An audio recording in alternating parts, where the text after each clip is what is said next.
Bruno Jeudi, vous avez déjà vu ça, vous, une candidate dopée par une condamnation? Non. De toute façon, on est dans l'inédit. Pour résumer, la justice, on s'en tape, apparemment. Ben, qu'est-ce que vous voulez que je vous dise? Vous êtes marrant, vous. Ça, c'est le plateau de BFM vendredi soir. Un sondage Elab, 14 minutes d'antenne. Alors, on va le prendre au sérieux, hein, ce sondage. On va regarder ce qu'il dit vraiment, pas ce qu'on en a fait en bandeau. Et vous allez voir, dedans, il y a au moins 3 choses que personne sur ce plateau n'a eu envie de souligner. Il y a une surprise, c'est de voir que Marine Le Pen, malgré sa condamnation, progresse par rapport à notre dernier sondage qui, avec BFM TV, la Tribune Dimanche, il faut le rappeler, remonte à la fin mars. Elle était à ce moment-là plutôt entre 32 et 33%. Là, Marine Le Pen réaliserait, en fonction des 6 hypothèses que nous avons testées, entre 34 et 35,5%. Elle est en progression donc de 3 points. Je l'ai dit, elle fait quasiment le plein auprès des électeurs qui ont voté Rassemblement national en 2024, et surtout ceux qui étaient les zones considérées comme son plafond de verre, les retraités, les cadres, l'agglomération, les grandes agglomérations, elle est nettement devant. Les gens sont prêts à voter pour une personne condamnée par la justice. Il y a un truc que je ne comprends pas. Et plus vous direz que les politiques sont au-dessus de la justice, plus on s'enfoncera dans la médiocrité, hein. Et puis, il y a ce que dit le sondeur. Il y a un mot qui a fait tiquer du monde, les cadres. Elle serait nettement devant chez les cadres. Écoutez, moi, j'ai beaucoup de cadres autour de moi et ils vont tous voter LFI. Je n'imagine même pas ce que va faire la classe ouvrière. Bref, arrêtez de nous prendre pour des lapins de 3 semaines. Alors, soyons carrés, moi, autour de moi, je vois surtout du vote à gauche. C'est mon quartier, c'est pas la France entière, et le sondeur, lui, a un échantillon. On est d'accord. Mais gardez ce réflexe en tête, parce que toute la suite, c'est exactement ça. Ce que la photo montre et ce qu'elle choisit de cadrer. Parce qu'au milieu du segment, il y a 44 secondes sur Mélenchon. 44. Écoutez tout ce qui tient dedans. Le deuxième enseignement, c'est la progression également de Jean-Luc Mélenchon, plus 3,5 dans la plupart des configurations. Il serait crédité de 14,5 à 16% des suffrages. Oui. Alors, ça ne veut pas dire qu'il serait en deuxième position. Il fait parfois jeu égal, notamment avec Gabriel Attal ou avec Édouard Philippe quand Dominique de Villepin est candidat. Mais on voit bien que l'entrée en campagne de Jean-Luc Mélenchon, son meeting, lui a donné cette dynamique et que lui aussi, il occupe son créneau de la radicalité, du vote de rupture, de l'aspiration au changement, et que sur ce créneau, il n'a pas beaucoup de concurrents aujourd'hui. Plus ça va, moins ils osent mettre Édouard Philippe devant. On n'est plus qu'à un demi-point. Même avec ce sondage, Mélenchon est à 16%. Alors, la dynamique est là. Et le rassemblement des électeurs de gauche doit se faire dès le premier tour. La victoire est possible. Et puis, dans ces mêmes 44 secondes, il y a une phrase, une seule.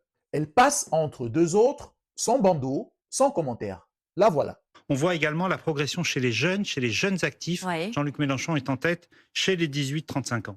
Premier, chez les 18-35 ans, à 9 mois du vote. Réfléchissez à ce que ça veut dire. Les jeunes, c'est pas la photo d'aujourd'hui. C'est la France qui vote pendant 30 ans. Et dans cette France-là, il est déjà en tête. Sur n'importe quel autre candidat, cette phrase-là, c'est un bandeau rouge pendant toute l'émission. C'est le titre de la matinale du lendemain. Là, une demi-seconde entre deux courbes et on repart sur Édouard Philippe. Et pourtant, Mélenchon, il a toujours été sous-estimé à 10 mois du vote. En 2017 comme en 2022.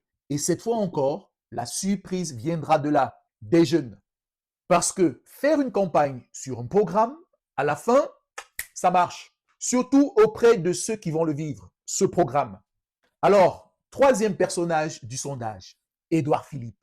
Et là, écoutez comment le plateau le raconte, lui. Celui qui arrive deuxième au premier tour, c'est Édouard Philippe, avec 16,5% des voix dans cette configuration-là, en tout cas, parce que tout dépend aussi du nombre de candidats Sur de l'espace droite ou central. de centre droit qu'il aura avec lui ou pas, si certains vont se désister, mais il est quand même très très loin derrière Marine Le Pen, Édouard Il est Philippe. très loin. Marine Le Pen caracole en tête avec au moins 15 points d'avance. Il faut quand même dire que quand Dominique de Villepin n'est pas candidat, à ce moment-là, le maire du Havre atteint près de 20%, 19%. Et dans ce cas de figure, il devance assez nettement Jean-Luc Mélenchon. Ils se foutent vraiment de notre gueule, hein. Voilà comment la droite veut nous vendre Philippe, le digne successeur de Macron, celui que plébiscitent les médias et les pouvoirs du fric. Il est celui qui peut battre Le Pen au deuxième tour. Réutilisez la ficelle de 2017-2022. Vous prenez vraiment les Français pour des abrutis, hein. Philippe fait une campagne sans avancer de propositions marquantes, de peur de perdre son principal atout, les sondages. Cela étant, il n'imprime pas et suit une stratégie perdante. Le système politico-médiatique a peur de Mélenchon. C'est tout. Le reste, c'est de la mise en scène. Une précision au passage, parce qu'elle est dans le sondage lui-même. Le deuxième homme est à 16,5, en recul de 4 points. Et le sondeur le dit lui-même. La deuxième place est très ouverte, dans les marges d'erreur. Tout ça est dans le segment. C'est juste pas dans le titre. Et puis, il y a le moment que personne n'a relevé sur le plateau. Minute 12. On explique pourquoi l'écart d'un second tour Le Pen-Mélenchon serait si large. Écoutez la raison, elle dure 18 secondes. Au second Pas tour, ce qu'on observe, pourquoi cet écart? Oui, Parce que pourquoi notamment cet les écart? électeurs du Bloc central s'abstiennent, voire parfois vont voter pour Marine Le Pen. Et Jean-Luc Mélenchon ne fait pas tout à fait le plein des voix, De la à gauche. gauche. Alors que Marine Le Pen, dans ce cas, aspire toute une Ouais. partie du vote de la droite et du centre droit. Une telle unanimité dans l'exécration médiatico-politique contre un candidat, plutôt inédit. Pour Mitterrand peut-être, non, ça va plus loin. Du PCF au RN, en comptant quasi tous les éditorialistes des médias, un tel consensus, non, c'est du jamais vu. Un macartisme hexagonal préoccupant est à l'œuvre. Je traduis ce que le sondeur vient de constater, tranquillement, en passant. Face à Mélenchon, une partie des électeurs du bloc central s'abstiendrait, voire voterait Le Pen. Pendant 25 ans, on a demandé aux électeurs de gauche de faire barrage. Chirac, puis Macron, 2 fois, au nom du Front républicain. Et le même front, dans l'autre sens, le sondage constate qu'il n'existe pas. 18 secondes, aucune question, on enchaîne. Retenez cette minute 12. C'est peut-être la vraie information de ce sondage. Récupérer la minute 12 des autres, c'est le travail de cette chaîne. Abonnez-vous si vous voulez que ça continue. Tipeee en description, un café à 3 € finance littéralement le prochain décryptage. Vous savez, en 2002, les gens n'avaient pas eu les sondages et après, ils en ont beaucoup voulu, à beaucoup de gens d'ailleurs, parce qu'on leur avait jamais dit que Jean-Marie Le Pen allait être au deuxième tour. Parlez-en aux socialistes, ils en ont fait l'amère expérience. Le RN était placé en tête également dans les sondages en 2024 avec une majorité absolue, hein. Au final, Elab est invité quotidiennement chez BFM pour annoncer un nouveau sondage. Il reste 9 mois, hein. Ça fait 270 prochains sondages à venir. Le Père Noël ne perd pas de points non plus chez les 5-10 ans. Foutez-nous la paix avec les sondages et parlez plutôt des programmes. Faites votre boulot, informez. C'est exactement le programme ici. Et vous, dites-moi en commentaire le chiffre de ce sondage que vous auriez mis en bandeau. Un partage en ces temps de campagne, ça change tout.